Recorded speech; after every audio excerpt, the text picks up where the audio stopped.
Paul, my friend, allow me to introduce you, if I may. Um, and let's dive into this extremely compelling planetary, cosmological, hyper interdependent, interdimensional topic of the astrological nature of this total solar eclipse that's happening in a day or two. Now, I've taken a couple of notes here, Paul, about your background. Don't hesitate to interrupt or refine anything that I've said, add anything, and then we'll just dive into the interview conversation. Now, I am blessed to be speaking here, for those of you who do not know, Paul Margolin from Australia, an old beloved friend. A few things about his background. Both his parents are from Egypt. They came to Australia, if I'm not mistaken, 1950. And Paul grew up in Melbourne, came to Sydney in 1969, and uniquely, among many characteristics, grew up in one of the most affluent families, as I understand it, in Australia. And due to unexplainable circumstances, a deeply complex home life. And Paul chose to run away at the age of 15. And innovatively and courageously, I might add, I know the story pretty well, Paul turned his traumas, if you will, into opportunity, from my humble estimation. Paul will talk about that.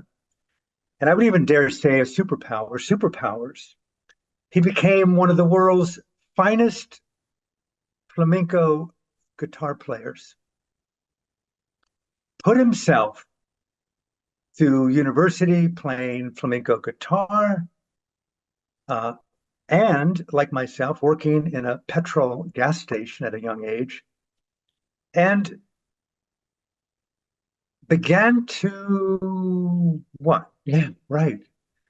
Paul put himself through law school. You're a lawyer, and also an arts degree. Became a builder, joined the motor trade, the luxury motor trade in Australia for 20 years. And one day, which we're going to dive into, Paul was stricken with an unexplainable illness that crippled his hands. If one could imagine, and Paul will talk about it, I hope, a flamenco player and the agility of our natural mobility, and one day, one morning, one evening, unable to even put on or take off his shirt. Radical interruption. He went on a healing journey, a radical healing journey. And where I was blessed to meet Paul after a few years of him starting, I can't even say the word starting, but creating what was known as Temple Byron in Byron Bay, New South Wales, Australia, a place that I had been frequenting. In fact, I went there as a Buddhist monk when I was thrown out of Burma in 1982, taught a retreat in Lismore, and later on kept coming back and going back. And I met Paul at the Temple Byron, where this temple, it's sort of the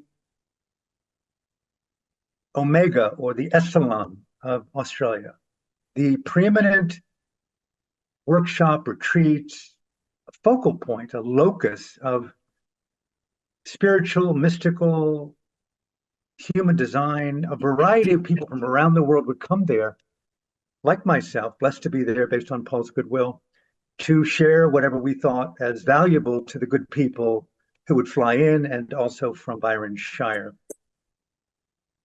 And I'm not sure exactly the circumstances why Paul and I met.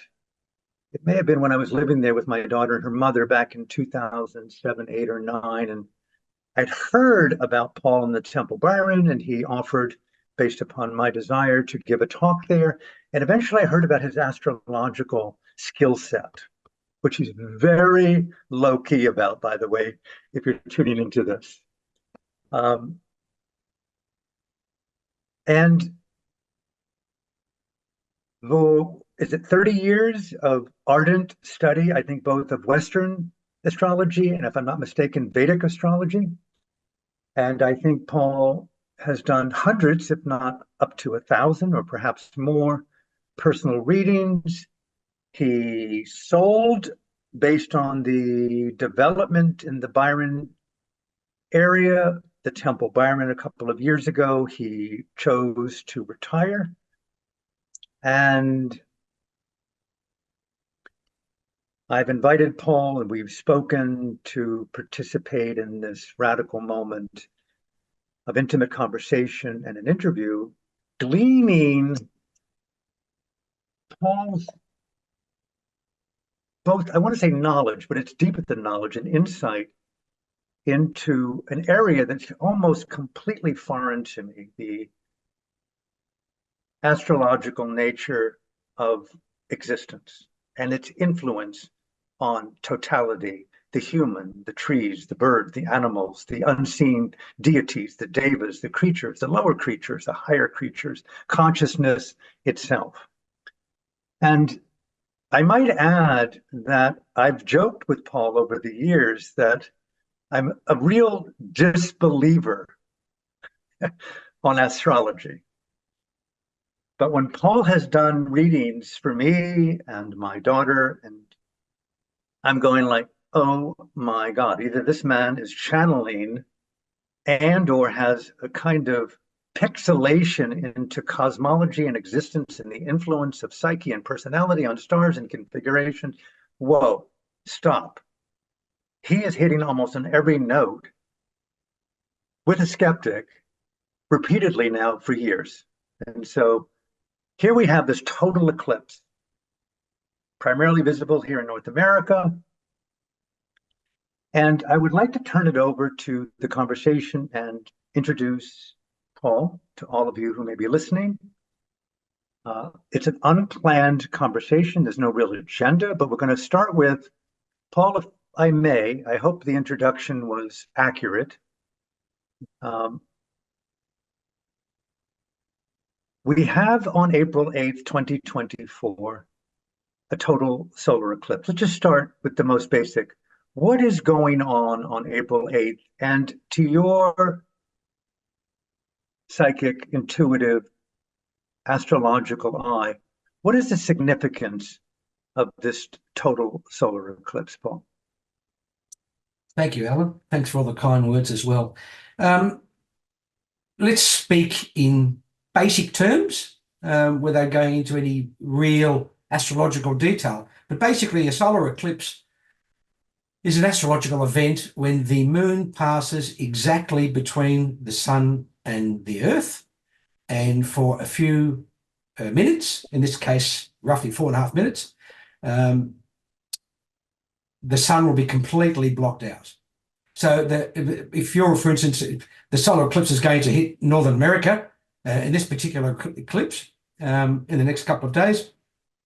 So what will basically happen is if you were in North America and you're looking up at the sky during the daytime, you would see the moon pass in front of the sun and will block out the sun, and everything will go not pitch black, but it will go dark, like dusk. In some cases, in some places, it could even be very dark, only for a few minutes. And then, of course, the moon will pass over the sun and the sun brightness will come back out.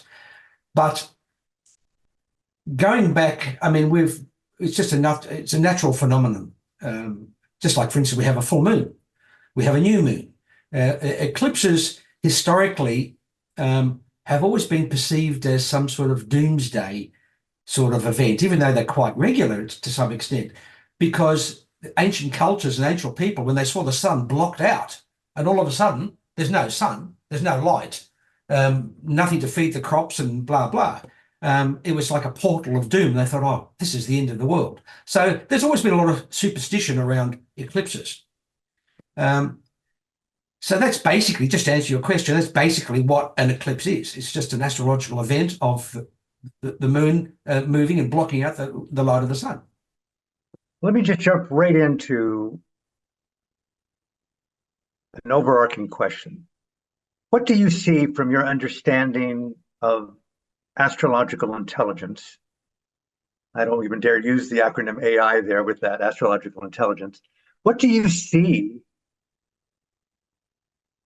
I think it's that we as humans should be in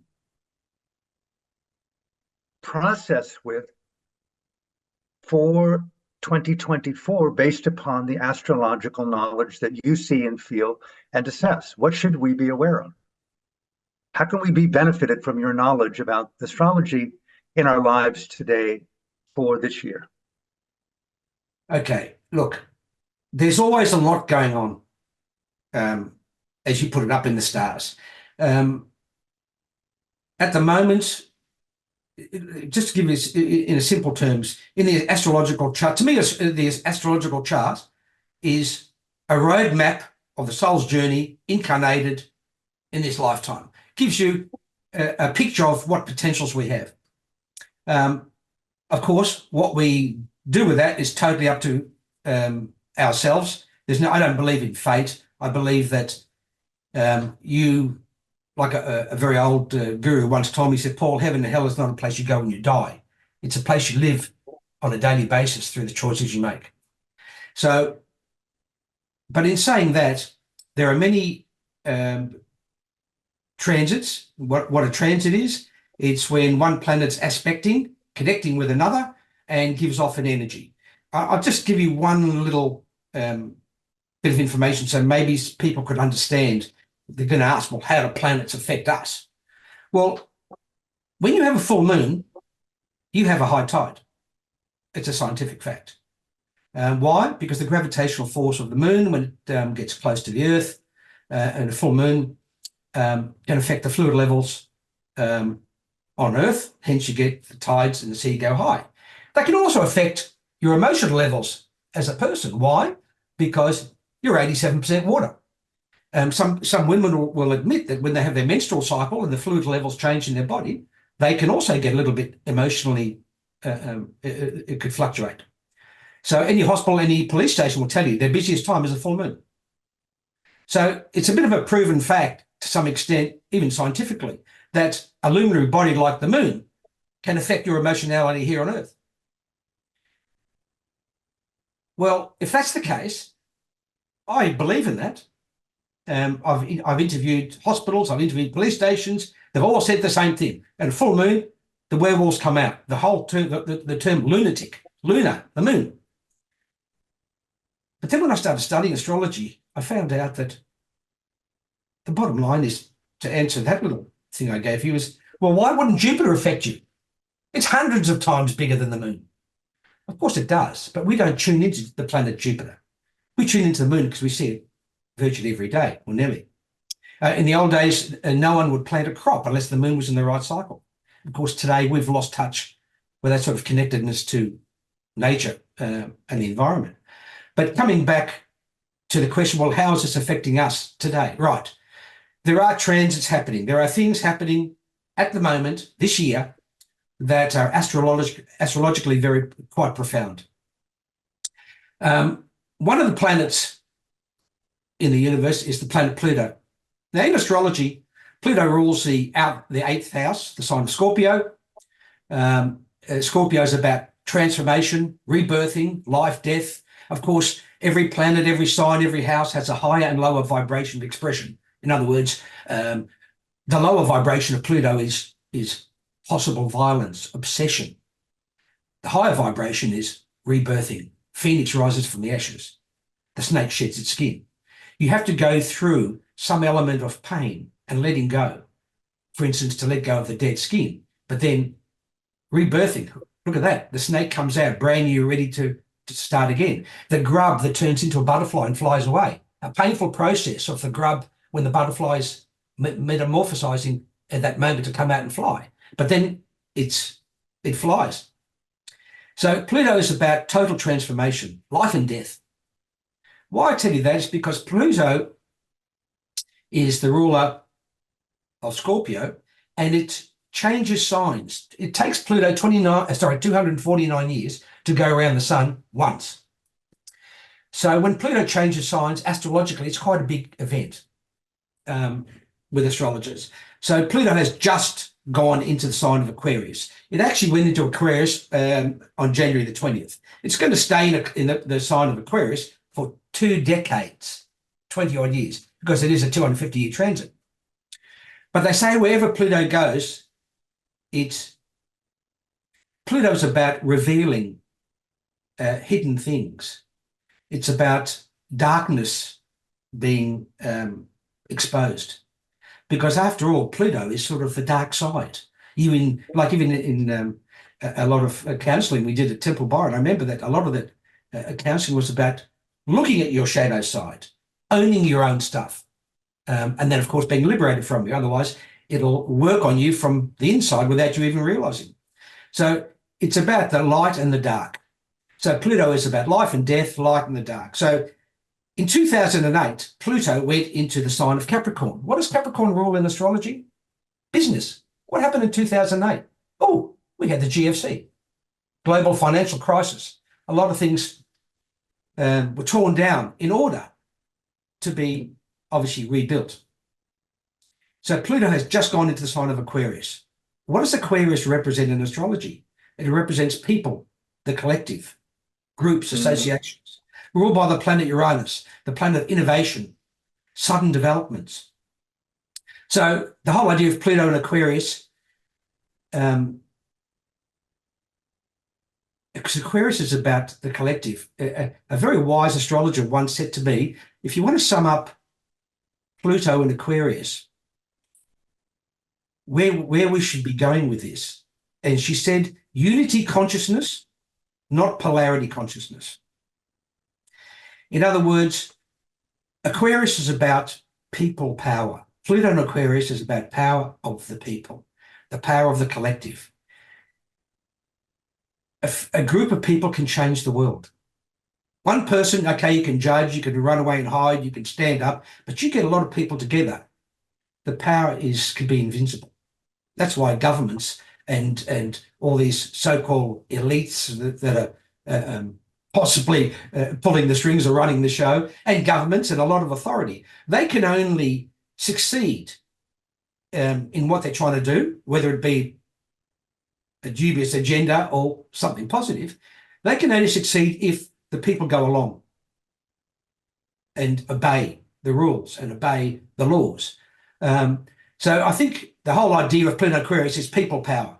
So that's one thing that this eclipse is bringing out. And there's a couple of other major things. Let me right there. People power.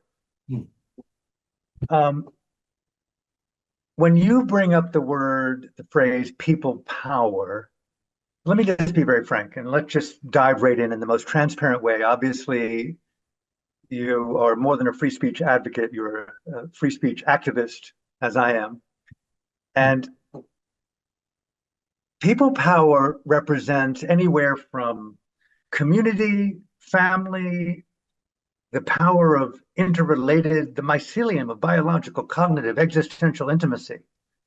People power who are empowered because there's an angst in them that they see that they want to revolt, to rise up, to engage, to transform, the divine feminine in radical action. They're in revolution.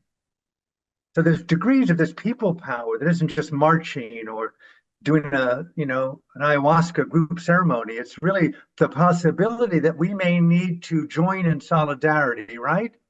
And rise up with and against and encourage and to rebel.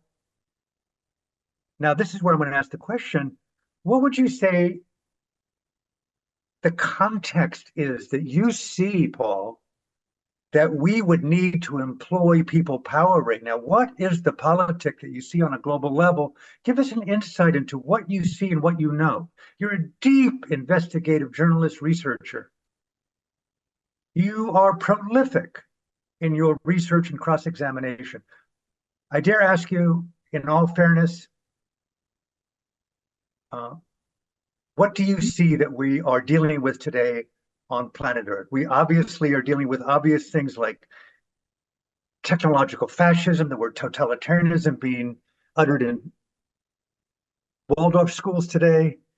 George Orwell has gone viral. deep state is ubiquitous. It all started with the Rothschilds and Zionism. Fiat is tanking. Digital IDs and social credit scores are ubiquitous. China's gone global. Who do we trust? Where do we go? There seems to be the greatest challenge of existence at this time, where people power is like, guess what, man and woman? Either we're going to really put our eyes in high clarity together, or we'll be socially engineered into obedience and compliance, and we'll kind of agree with our own slavery. What do you see if you'd share, Paul? Sure, Alan. Unvarnished. Sure. Alan, when I was growing up, I remember the corner shop. You could go to the corner shop, you could buy your food, fruit, veggies. The shopkeeper was a friend.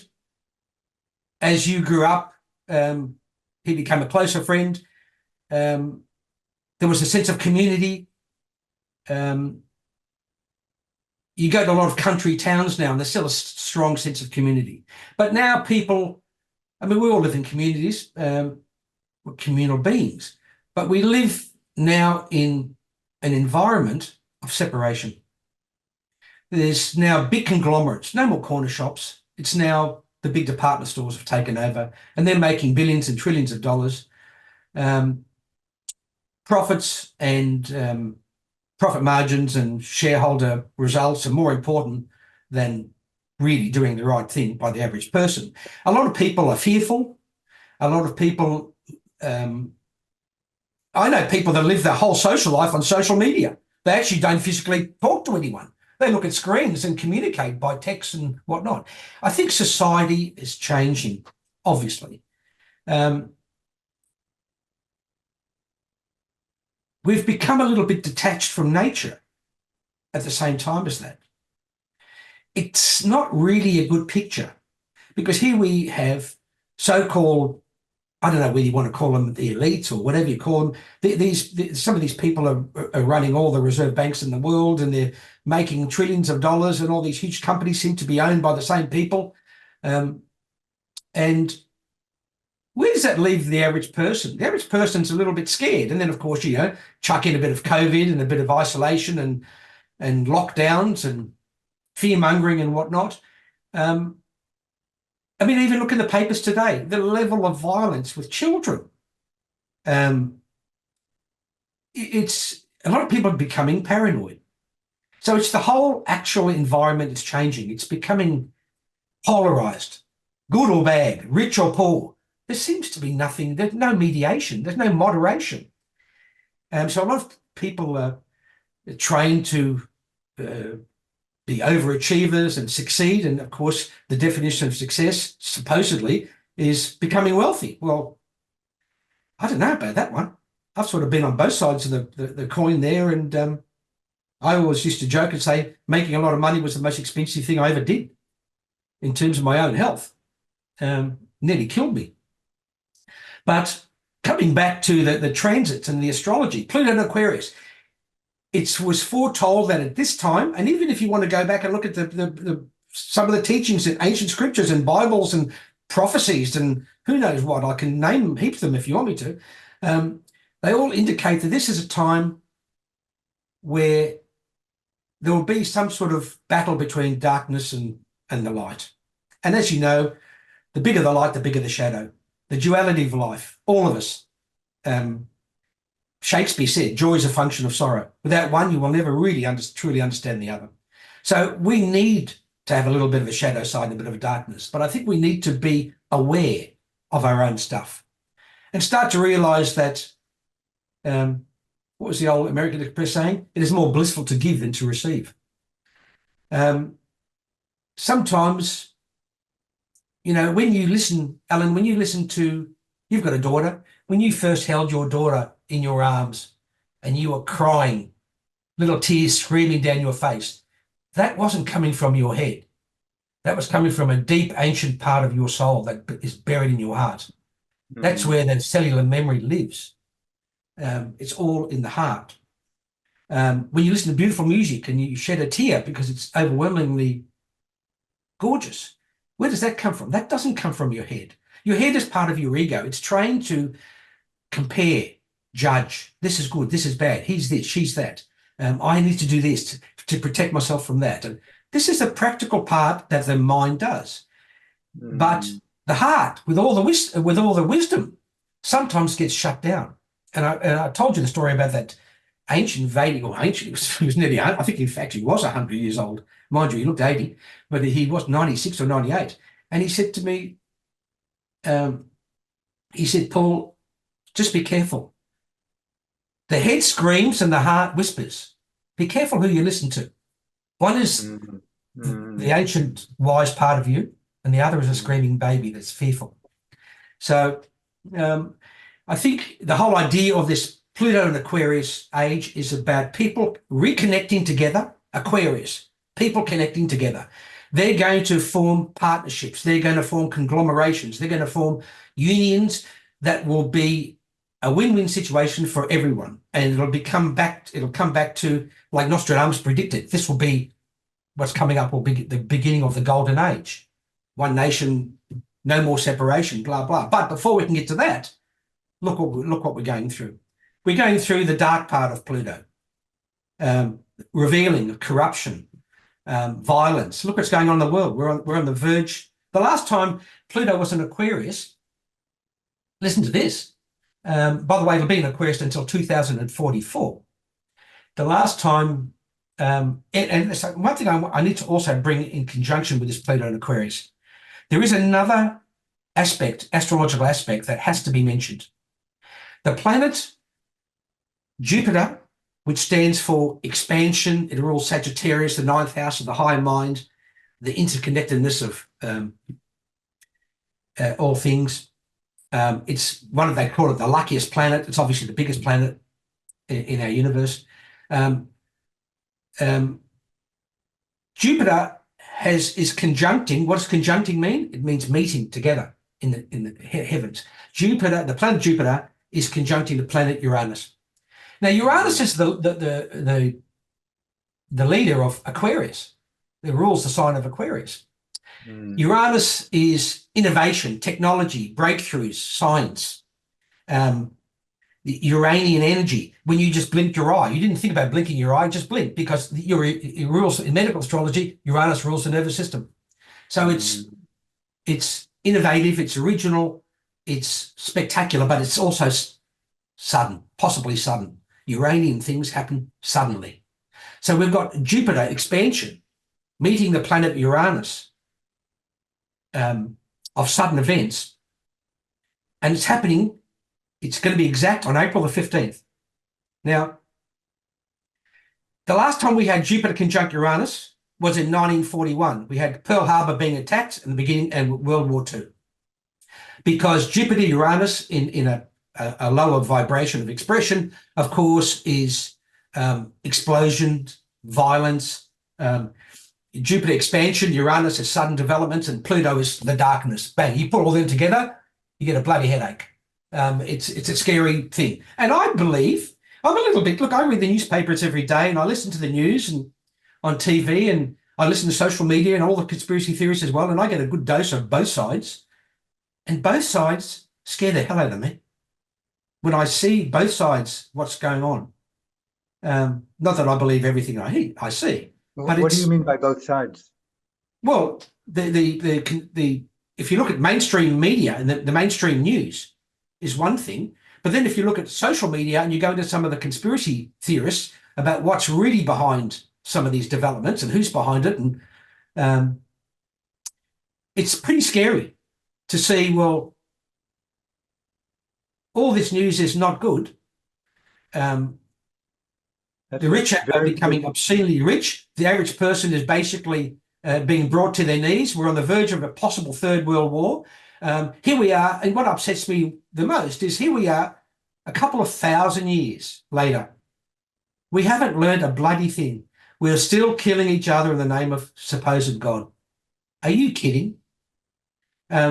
That's, to me, that's just obscenity, to think that after so many decades, thousands of years, we're still doing what we did before. Okay, different this, different that, but then we're still doing it. Look what's happening. Anyway, coming back to the transits, Uranus, that Uranian Jupiter conjunction, and Pluto, and bang, what have you got? You've got earthquakes happening all over the world. You've got extreme weather events. You even had an earthquake in New York, for God's sake, yesterday. So things are happening.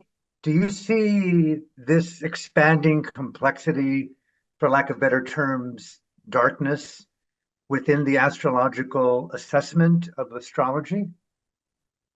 How much of it is your own personal view and how much of it's connected to cosmology and astrology? In astrology, there's no really good or bad. There's just transfer of energy. That's more of a judgment we make of what we see as good or bad. But there are some things happening astrologically that were, with all the astrologers that I've spoken to and studied and read about and watched, they've all said the same thing. This is a major time of a major shift happening in the world with human beings.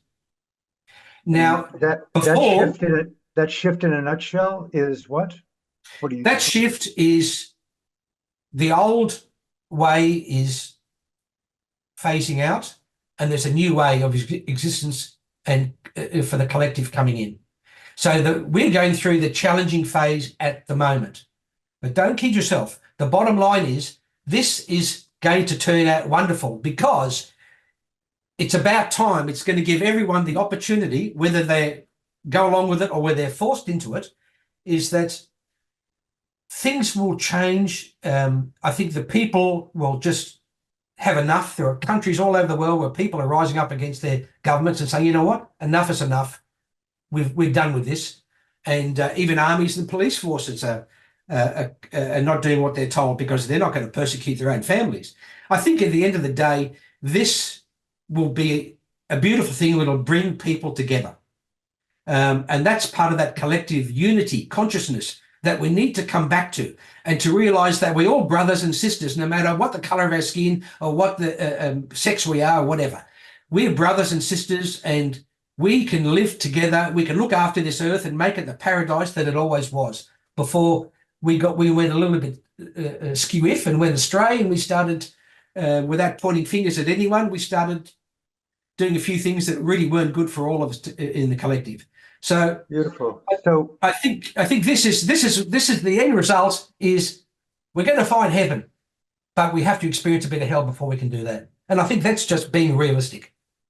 So on a human, practical, intimate, I dare not use the word spiritual, but a psychological, emotional intelligence, a mindful intelligence level, really down to the confluence of consciousness in context with the senses, and my seat right now, barefoot on the earth, embodied. That locus of experience right here and now is what you're pointing to in terms of self-empowerment, to feel the radiance of what nurtures beauty in your heart, right? Is that what you're, goodness in your community, kindness in your family? Let the revolution begin right inside of your own mind and heart, right? And let it radiate to the few people that are near and dear to you, that you communicate not negativity and be co-opted by the narrative of how dark it is and how difficult it is, and global fascism spreading faster than a virus, but to come home and learn how to kind of get naked and intimate with your own heart and spirit, to see the power of vulnerability, to lack of better terms, and to do little acts of grace, right? Is that what you're pointing to here? Yes. As our salvation? I think definitely. I think what you're saying is true. I'll give you one little example. By accident, it was actually by accident, I watched a little video on TikTok, and it showed a family coming home at Christmas and giving their little 7-year-old daughter a little puppy in a cardboard box that she's wanted for years. And the parents gave her the little cardboard box. She opened it and saw the little puppy, and she burst out crying with so much ecstasy and happiness. that she started to bawl her eyes out. And guess what? I was bawling my eyes out with her. And I think what that says is that we're all connected. We all feel each other. They say that the flapping wings of a butterfly in the Amazon are connected to you and me sitting here talking on this Zoom conversation.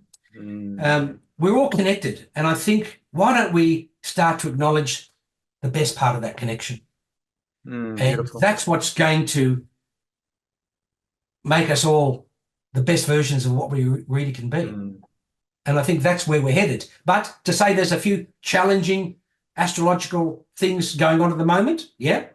And just open the newspaper and look at the news. Do you need any more proof than that? But doomsday, it's not. I always have hope, and I'm an eternal optimist. I'm realistic about what's going on, and to say, yeah, maybe you have to take 2 steps backwards in order to take a step forwards. Who knows what? But we have no choice. Let me digress. It's not really a digression, but I want to get your opinion because you understand finance, banking really well. You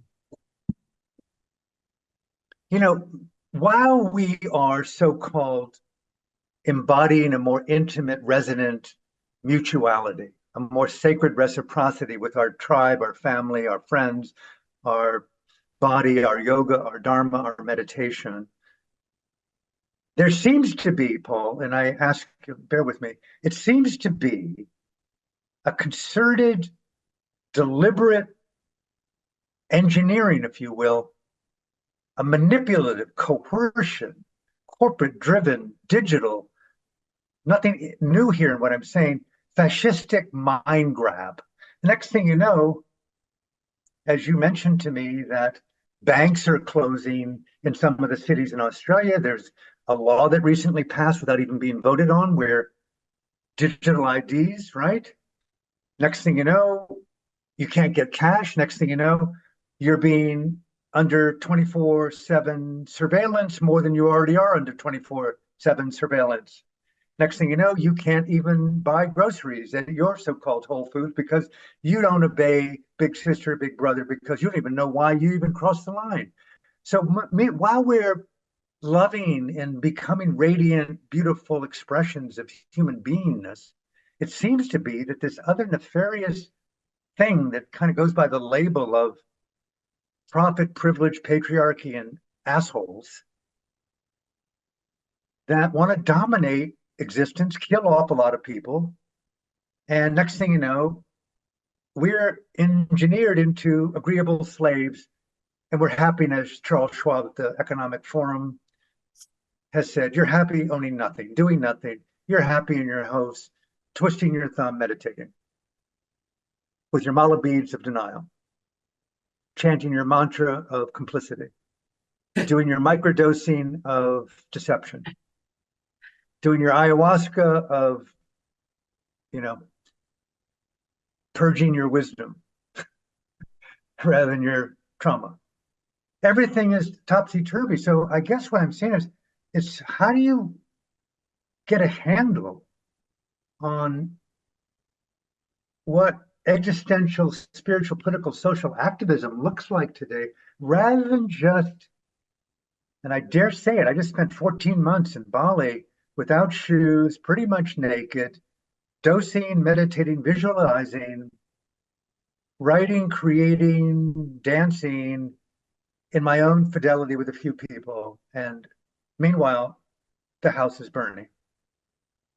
How do we reconcile this individual, tribal, close to my own family intimacy with this global, political, social, existential, financial engineering of radical control of the human species, of the planet? It's commonly talked about, as we know. We've talked about it quite a bit. It's a tough question, but I want to keep it out there in the middle rather than, quote, bypass the possibility of being imprisoned in a digital web. And your freedom now is basically so contorted. You're living in a kind of narrowing box. Lost your Totally home, understand lost what you're your saying. car, And what you're saying lost your is, food. yeah, totally understand what you're saying, and it's very true what you're saying. But Alan, I'll say this. Don't underestimate humanity. I believe that, I mean, I'll give you an example. When you're talking about the so-called banks closing, cashless society, they're going to control you, digital currencies, lockdowns, blah, blah. Just the other day here in Australia, they had a special day, go and take your cash out of the bank. And sure enough, it was on Tuesday, and everywhere I went to the city, there were queues outside the bank of people taking cash out to show the government that the people don't want cash to be taken away. Because as you know, the biggest problem is if there's a cashless society and every currency is digital, what happens if we have a solar flare or some sort of hacking event from another country, let alone our own or whatnot, or a satellite gets hit by a meteorite and we've got no internet? Guess what? We've got no banks open. We've got no online banking. Your digital currency won't work. How do you buy food? You can't. So there's an element to the need for cash. And I think most people, admittedly, we're using less cash than we used to, and we're doing more online banking. I certainly am. I'll admit it. I'm paying my bills online. But to say that you can get rid of cash and just keep a digital currency, the answer to that for me is no, I wouldn't accept that. And I don't care what rules and regulations they try and put on me. I will not comply. Now, I would imagine there are a lot of people in the world, let alone in Australia. There are a lot of people everywhere that just will abide by what they're told to do because they can understand why, they can see a bigger picture, and it sort of works. But all of a sudden, when you start to realize you're being controlled, people feel it when they're being controlled, when they're being manipulated, when there's some darkness involved. Don't underestimate the human spirit. You can feel something's not right. And that's when people start to rebel and they say, no. And when the day comes to March, I'll be there on the front line with all my mates saying, no, I'm not doing this anymore. And that's a powerful story. Very interesting. I'm listening to myself, listening to you, and thinking about what I would think and what I would say, that kind of dialogue, that kind of Artie Lang intersubjective interiority that goes on all the time with communication and conversation. Thank you, Paul, for taking this time. It's so meaningful to be in communication. I think that is what I'm feeling. What you're saying is learning more of this ancient art of, for lack of better terms, non-aggressive intimacy, non-aggressive communication, the power of and the beauty of disagreement, not as a fault or problem to correct, the vocation of affluent diversity. Sacred reciprocity to me isn't like narrowed intimacy, it's expanded possibilities of diversity. I don't want you to dance in obviously the way that I dance. Lovemaking is, what is that? The intimacy of consent and spontaneity. Where have we lost this so-called sacred art of communion rather than collective violence? And let me just say a few words about that, because I've spent a few months and few years sometimes in areas of extreme conflict and war zones. Burma, my spiritual home, undergoing a genocide of democracy right now, many friends being executed, many people in prison. My friend Aung San Suu Kyi, based on a legacy media driven witch hunt that vilified her. She's locked down in social isolation in a prison cell in central Burma. My point is that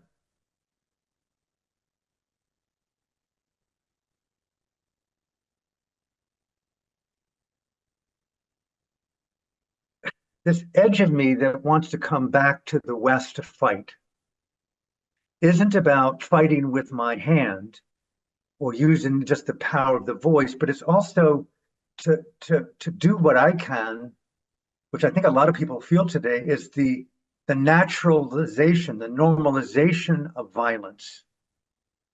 You know, the forever war label of President Biden, the military industrial complex that drives these massive corporations and the amount of weaponry to kill, the Ukrainian Russian war, statistics of drones and murders.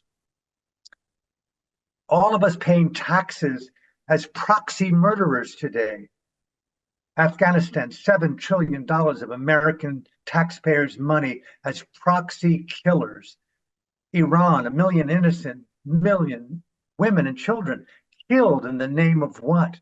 Lies. Syria, Libya, Yemen, one of the greatest humanitarian crises in the world. Who could ever speak about the horrors of Gaza today, the terror that the Israelis live under? The Middle East ready to explode, the world ready to explode, nuclear war ready to be triggered, all these things you read across the board. And I ask myself, Alan, what can you do with the preciousness of your breath? What does really truth mean here at this point? How do you even know what you and I talked about? How do you even know what you think is not being co-opted? How do you really know, Alan, is what you're thinking to be true? And so it's like this radical juxtaposition of archetypal energies, which is not new in samsara or existence. Good and bad has been older than the creation, right and wrong, older than God and the end of the universe. And so this issue of freedom has been lost. The Universal Declaration of Human Rights, it's rooted in conscience and dignity, all being basic, which are in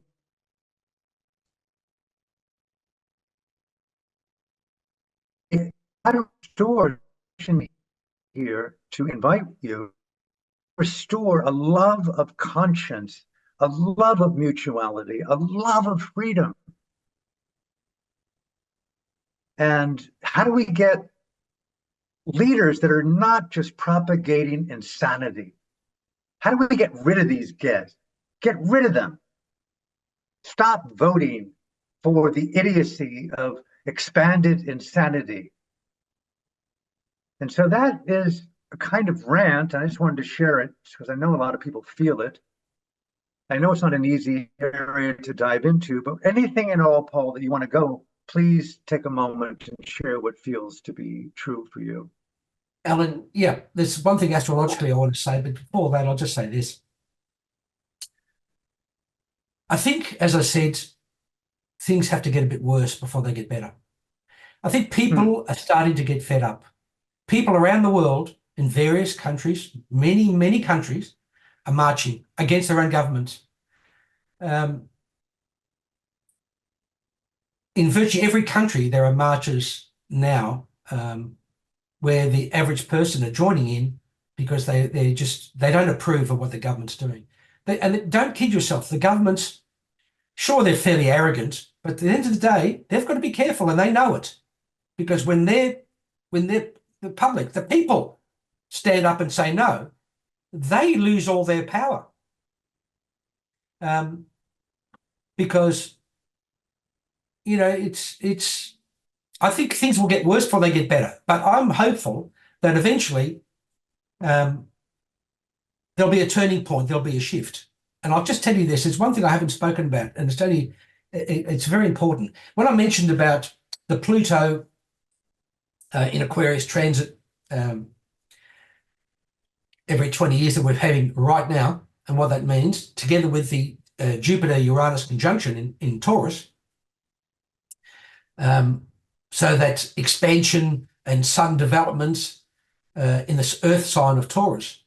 At the same time as that, the moment that eclipse is exact at 4:20 a.m. on the 9th of April, 2024, here in Australia,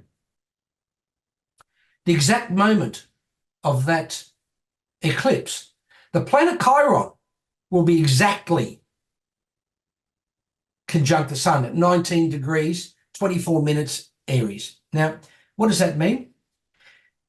I'll tell you about the planet Chiron a quickie in a second. But for a planet like Chiron to be exact in conjunction with the eclipse, exact, not 1 minute, not 1 degree or 1 minute, exact, is a 1 in a 10 billion or trillion.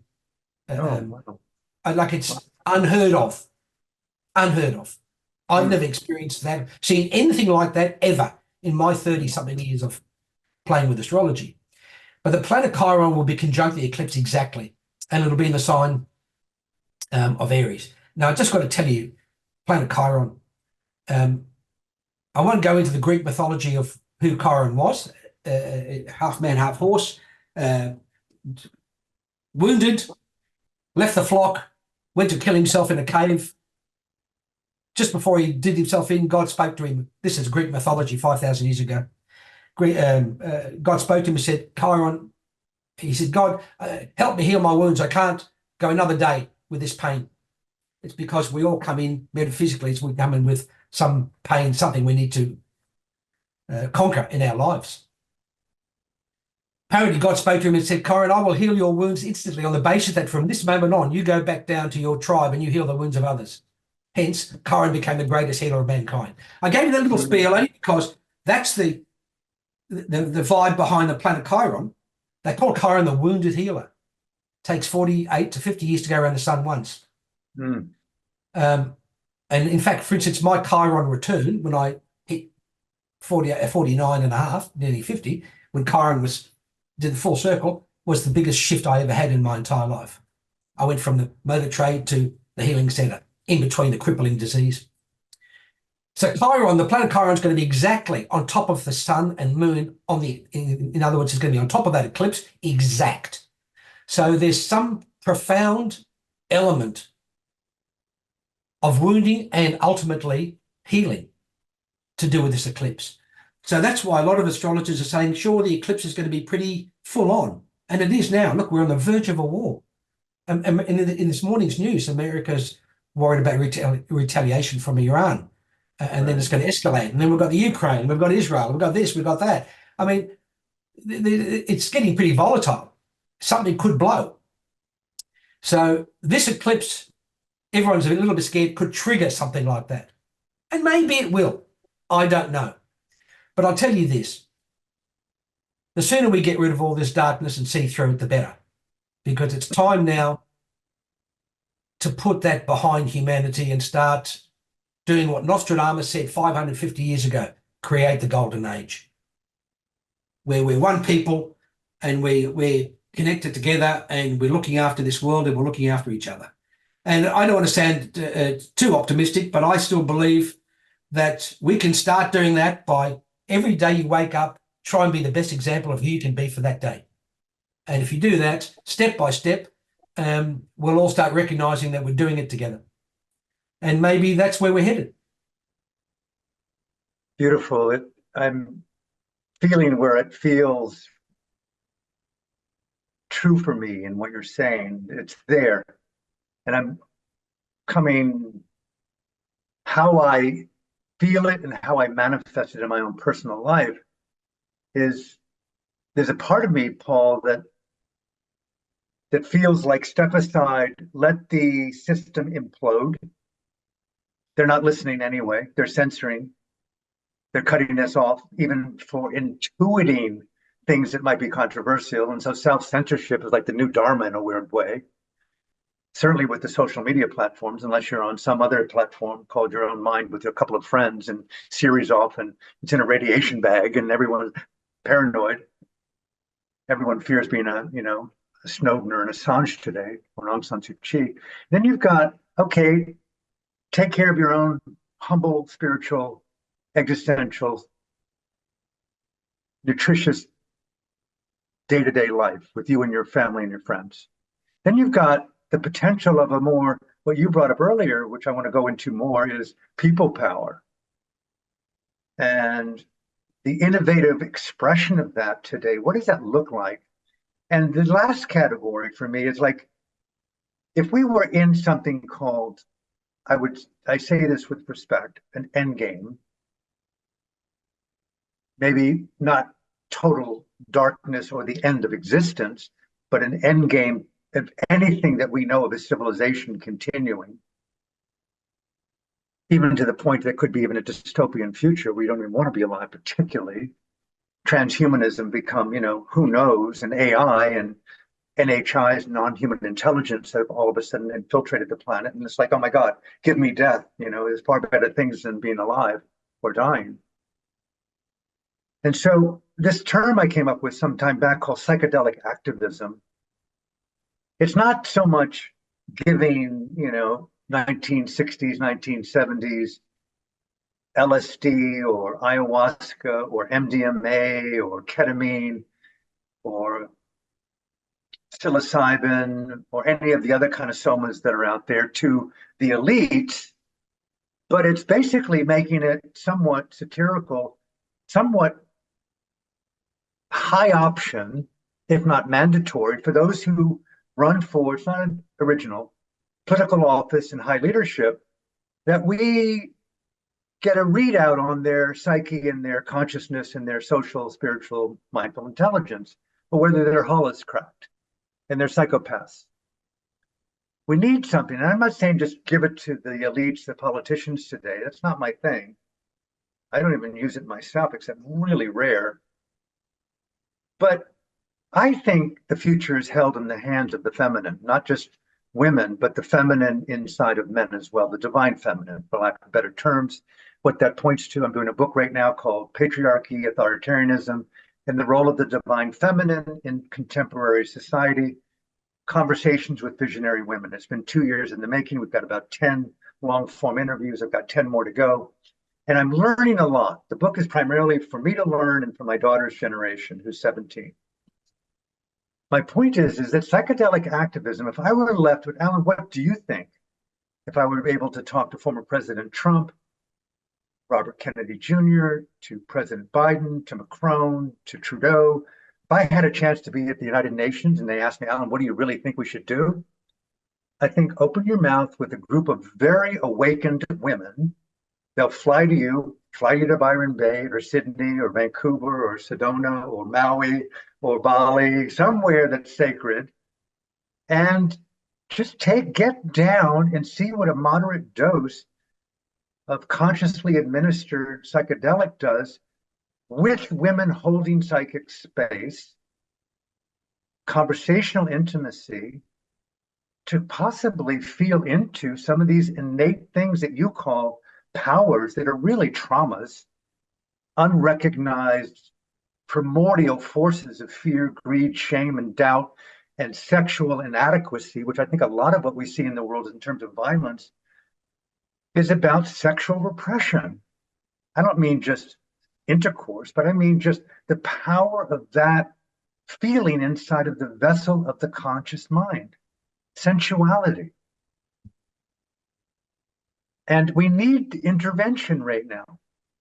So psychedelic activism, I think, should be brought to Davos and advocated as support groups for leaders around the world, the corporate elite, including Mr. Schwab. He should lead the pack. Okay, what is this? What does MDMA therapy do? What does ketamine therapy do with 5 women who are sitting with me that are absolute savants and caring women, old, young, medium, different nationalities and cultures, and learn the art of crying. When I've done psychedelics and I've been contracted and in fear, I've wept my way through the complexity. I think that is the only portal that I could see that could possibly interrupt this diabolical momentum towards a third world war that could even be already in process. And maybe there is the people power. Maybe there's a global revolution. Maybe this is the greatest spiritual battle instead of our lifetime or of life. But God forbid, man, I would just much prefer not to be in a battle, Paul, and let those elites and those power sources, psychedelic activism with women of your choice and other women who are qualified, not necessarily medical professionals alone, holding sacred space and see what you may not see. Give yourself a chance. As John Lennon, give peace a chance, Mr. Trump. Give peace a chance, Robert Kennedy Jr. Give peace a chance, Mr. Biden. Give peace a chance, President Netanyahu. Give peace a chance, Hamas. Give peace a chance, Ming Online dictator in Burma. Give pause. That's right there is my thing, is how to create pause, a ceasefire in our own lives from the habit of being right. You've seen every spiritual teacher in the world, nearly, including the people closest to His Holiness the Dalai Lama, people close to Pope Paul, Pope Francis, every spiritual teacher in the world, pretty much. For Paul, you have a unique wisdom. If you were just saying, Alan, this is what I want the world to know about what I know, what I've learned, and what I hope happens. May I invite you to speak to the United Nations? Speak to the Prime Minister of Australia. Paul, you're a wise man. What would you like us to know? What would you say? I don't mean to put you on the spot, but you're a gifted mind, a gifted brother, a gifted human with impactful choices. How to heal. Look, Alan, what you're saying is beautiful, but I think also you need to look. I've known you for a long time. Look what you're doing. You're one person that has always spread the word of the spiritual path, love, open-heartedness, connectedness to each other. And you've done it in such a beautiful, articulate way. Even when you were ill, you were doing it on a daily basis, workshops and seminars and Zooms and podcasts. You are relentless in trying to change the world to make it a better place. On a very different level, to some extent, I'm doing the same through my astrology and through the healing center I have for 2 decades. I know so many people that care, and everyone's doing what they can do in their own way. I've always said that the checkout chicken Woolies can tell you something that can change your life forever. Sometimes it's only just a few words can change someone's life. I think there's a lot of people out there, Alan. There's a lot of people that hear me, that hear you, that hear all the thousands of people that are doing all the same thing. They're all trying to bring us all back together, back into a place that we want to live. And sure, there's a dark element, whether you want to call it the cabal, you mentioned the WEF, some of these corrupt governments and whatnot. But I think the time has come, and being an astrologer, I sort of half are confident to be able to say it. The time has come when all that is being now exposed for what it is, and it will end. And there will be a new start and a new beginning. And what you and I and many, many people are doing are planting seeds. All you have to do is plant the seed, because everyone is a fertile little garden where the love can grow. It just needs, people just need to feel they're in a safe environment in order to really bring out the best in themselves. Most people are very protective of themselves, and because of that, it's the old saying, attack is the best defense. So I think what you're doing is unbelievably valuable. Maybe there's a bit more shit we've got to go through, excuse the expression, but I think ultimately the shift has already begun. It started. And looking at the chart, with what I'm seeing in the chart, boy, oh boy, there's a lot more to come. And this eclipse is just the beginning of it. That's the starting line. Boom, the starting line. The gun goes off. Well, that's the eclipse. And the planet Chiron, the planet of ultimate healing, is there above it all, being the observer. So I'm confident, but I think you also have to be a little bit careful, and you have to be cognizant of the fact that we are in so-called dangerous times, and maybe a level of volatility we're not used to, and instability in the world, and because of that, a lot of fear. So we have to learn to manage that, but that doesn't mean to shut your heart down because Right, then you become exactly. a cold, hard thing like the But problems that we're trying to fight. spot on, spot on. This shutting down, if I can say a few words, both to the people who may watch and to you and I, and obviously we've known each other so long, and a passion of mine is Myanmar, Burma, my spiritual Dharma home, where I was briefly a monk and very active as an outsider in Burma's struggle for freedom. The book that I did with Aung San Suu Kyi, the imprisoned Nobel Peace Laureate, The Voice of Hope, the books that my colleague and I, Fergus Harlow, put together, Burma's Voices of Freedom, interviewing close to 200 former political prisoners. More recently, the book that was read by the former UK statesman Derek Tompkin called The Voice of Hope, Aung San Suu Kyi from Prison, a letter to the dictator. He read it. It refuted the allegations of her being complicit with genocide and ethnic cleansing. He submitted it to the World Court, universal jurisdiction in Argentina and Germany. They reviewed it. They accepted it as evidence on her behalf of it not being true. We don't see what the outcome is. But more to the point is, she's symbolic of the people. They call her Da Su, mother of freedom. And she's vilified as she's a global witch hunt. It's amazing. But the essence of Aung San Suu Kyi, as I know from the years of knowing her, and the people, the women of Burma, the revolutionaries, the men, nonviolent, committed back in the day, was about reconciliation, Paul. The opposite of the certainty of, I must kill you in order to be free. Right there, the openness of heart. What do you mean by that, rather than making you wrong by a trigger response? Just the willingness to hold space together, to hang out, learn disagreement as a virtue.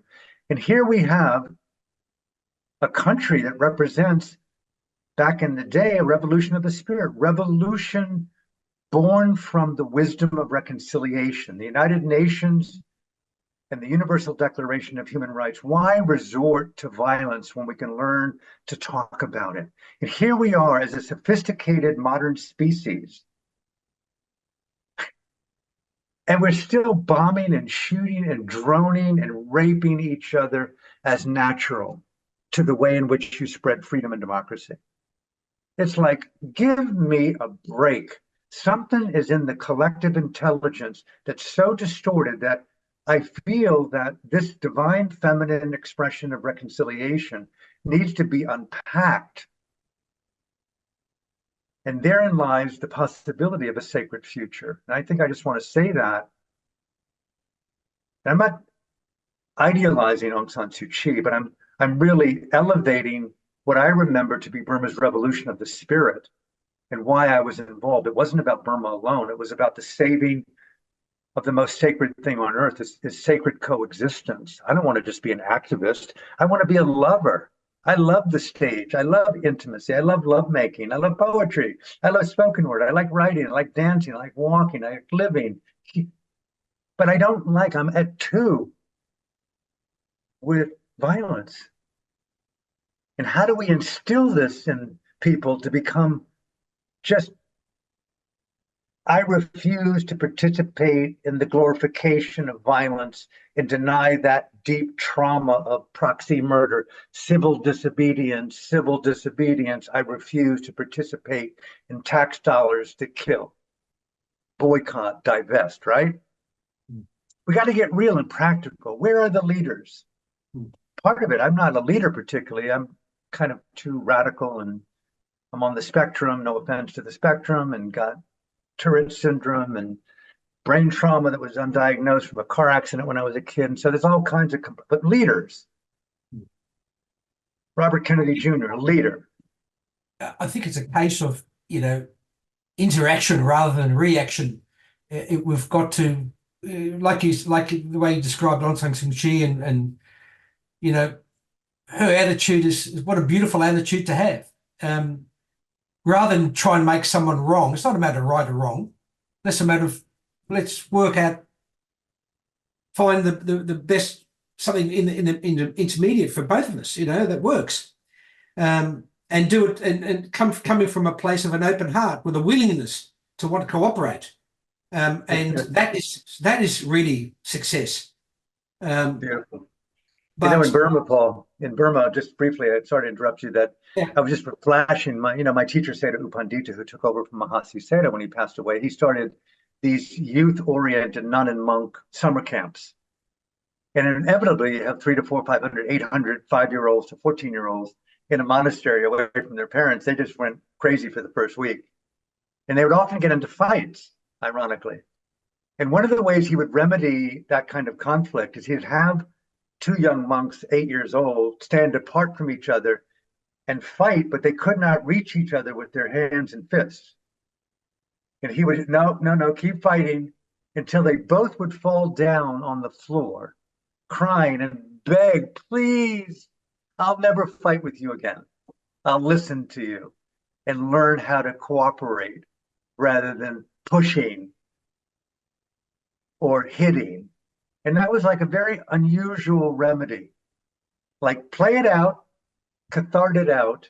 And maybe we need to take some of these leaders and put them on the front lines of where our drones and our weapons and our missiles go and let them see what ordnance and bombs do to human life and put them in the body, put them in the vicinity of murder. Well, Alan, listen to this. How about this?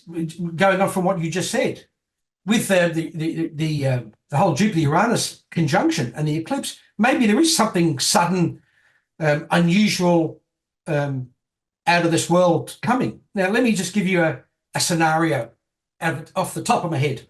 I know it's going to sound crazy, but listen to it. You noticed in the last 6 or 12 months, everyone, all the governments around the world are admitting to alien existence.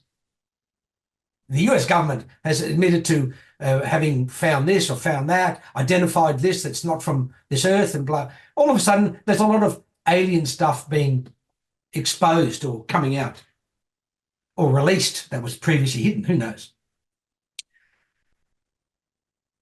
Just imagine something really way out.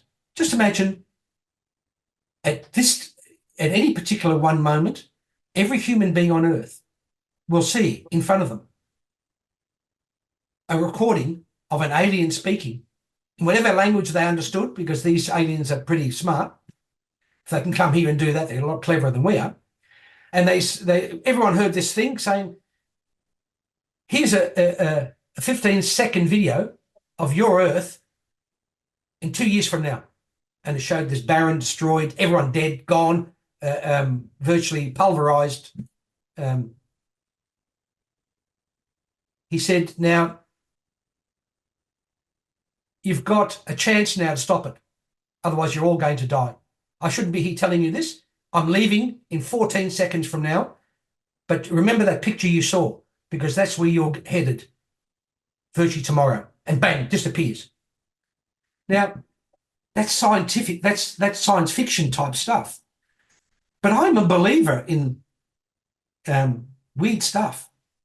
I've experienced things in my life that defy any form of scientific explanation. And I'm the most skeptical Virgo you can imagine. I check into things and stuff. I don't just believe things. But who knows? Maybe something can happen.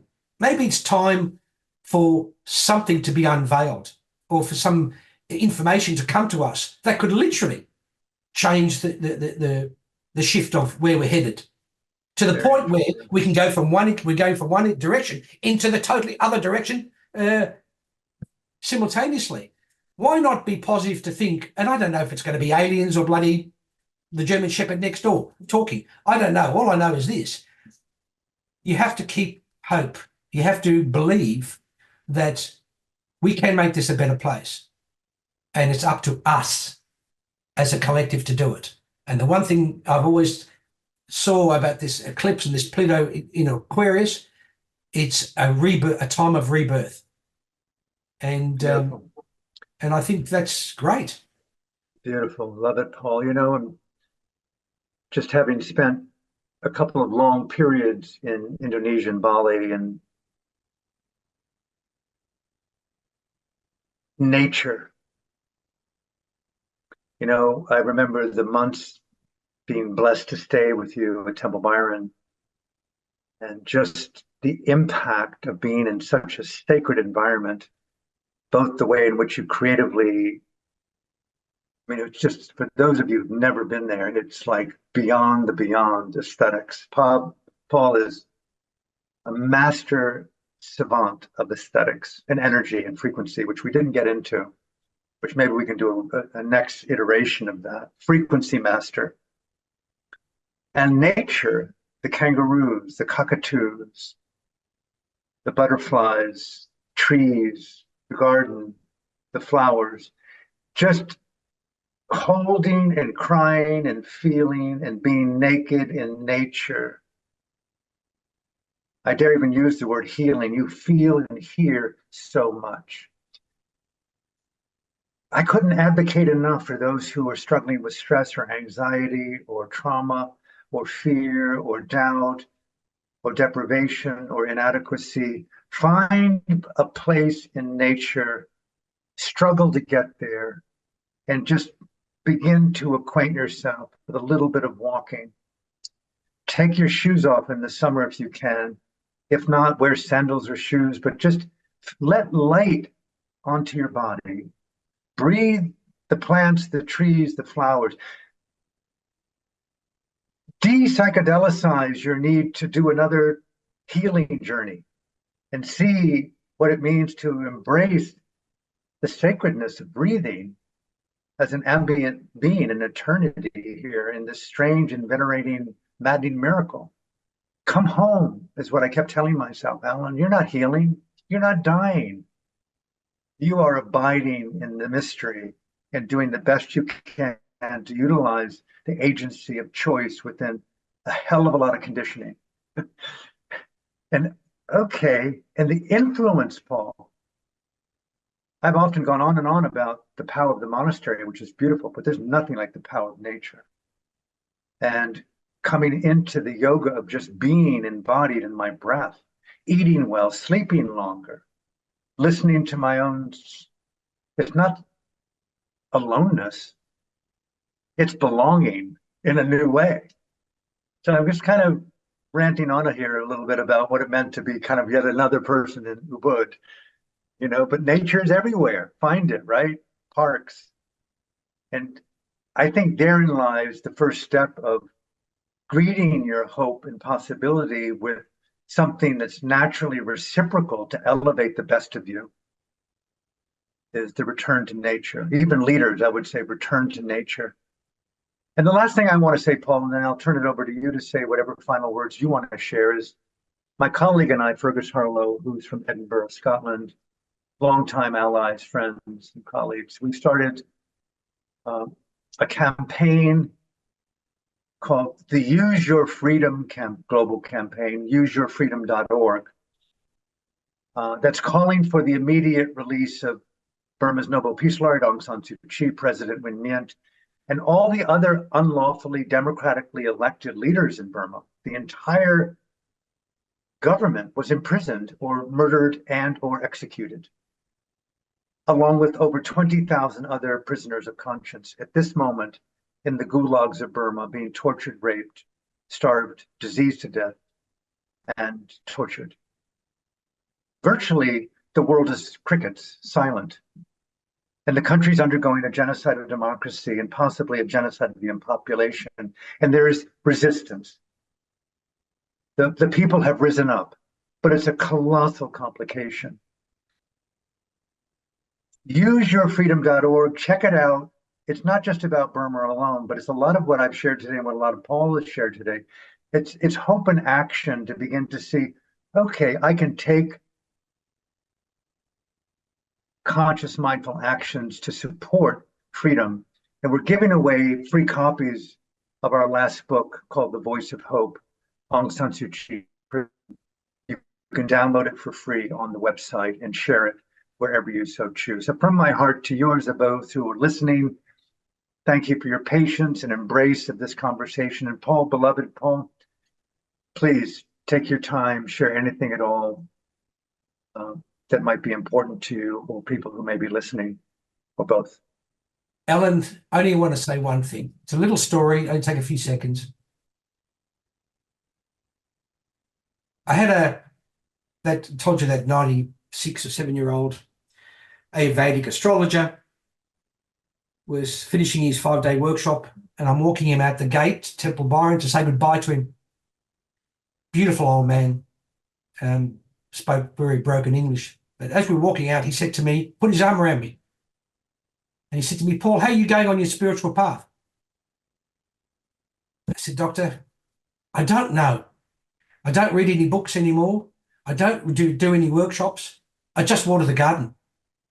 And he stopped in the driveway, and he turned, he looked at me right in the eyes with his piercing look.